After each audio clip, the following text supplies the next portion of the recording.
C'est autour de cette imprimante 3D que les apprenants venus des pays d'Afrique centrale, sur initiative de la Fondation congolaise pour la recherche médicale et le réseau d'Afrique centrale sur les essais cliniques, plancheront du 6 au 8 février en vue de mieux assimiler cette technologie en plein développement et qui revêt un impact direct dans la vie quotidienne. La 3D n'est pas de la science-fiction.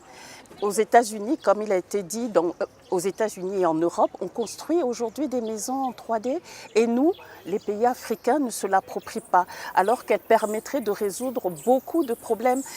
On peut faire beaucoup de choses à coût réduit et surtout répondre aux besoins de la population, répondre aux besoins des agriculteurs par exemple qui ont besoin d'un matériel précis, on le dessine par ordinateur et on l'imprime et on voit tout de suite si l'objet correspond à nos désirs. Comme disait le président Obama, c'est une véritable révolution. Et nous, l'Afrique centrale, il faut qu'on prenne le train en marche. Ouvert par le directeur de cabinet du ministre de la Recherche scientifique et de l'innovation technologique, cet atelier sur l'impression 3D s'offre aux apprenants comme des moments cruciaux, inscrivant les pays d'Afrique centrale dans la voie de la modernisation et de l'industrialisation. Ces outils de la technologie innovante joueront un rôle nécessaire dont le but principal est de renforcer la recherche clinique afin de proposer des solutions novatrices dans notre pays.